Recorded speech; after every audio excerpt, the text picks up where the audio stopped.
అరే అంకుల్ కూడా వచ్చేసారు లంచ్ కి.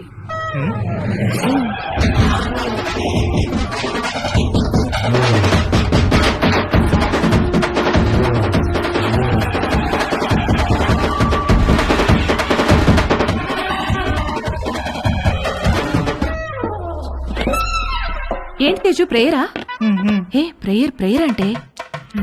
ఓ గాడ్, మై లవ్లీ గాడ్, అడగకుండానే పుట్టుకనిచ్చావు, అడగకుండానే ఆకలి కూడా ఇచ్చావు, ఆకలి తీరడానికి ఫుడ్ ఇచ్చావు, పప్పు టమాటాలోకి నెయ్యి ఇచ్చావు, అందులోకి వడియాలు ఇచ్చావు, కాకరకాయలో చేదిచ్చావు, గుమ్మడికాయలో తీపిచ్చావు, చింతకాయలో పులుపిచ్చావు, మిరపకాయలో కారం ఇచ్చావు, వాక్కాయలో వగరిచ్చావు, బెండకాయలో జిగిరిచ్చావు, పొట్లకాయలో పొడిగిచ్చావు.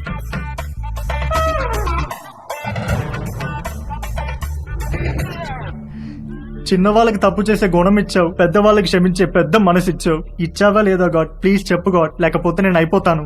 ఒకవేళ ఇవ్వడం మిస్ అయితే వెంటనే ఇచ్చేయి. క్షమించేవాడు మనసును మహారాజ్ అంటారు.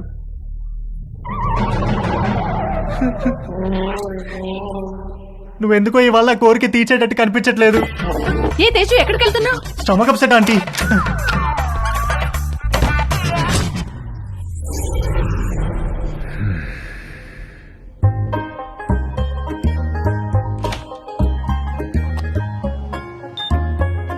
సమ్మర్లో వచ్చే కరెంటు బిల్లుల వాయింపుడికి వంశీ వాళ్ళ మావయ్యకి చాలా చిరాకు వచ్చేది. ఇంట్లో వాళ్ళు తలా ఒక గదిలో ఏసీ వేసుకొని పడుకోవడం కట్ చేసి ఒక ఏసీ ఆన్ చేసి హాల్లో అందరూ పడుకోవాలన్న రూల్ మెయింటైన్ చేసేవాడు.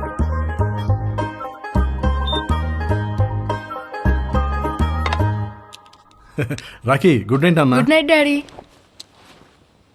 మమ్మీ, ఇంత త్వరగా ఎందుకు పడుకోవాలి? తొందరగా పడుకొని తొందరగా లేస్తే బాగా చదువు వస్తుందిరా. బాగా చదువు వస్తే ఏమొస్తుంది? బాగా చదివస్తే మంచి పెళ్ళాం వస్తుంది. మరి డాడీ కూడా బాగానే చదువుకున్నాడు కదా, నిన్నెందుకు పెళ్లి చేసుకున్నాడు? చచ్చింది గుర్రే.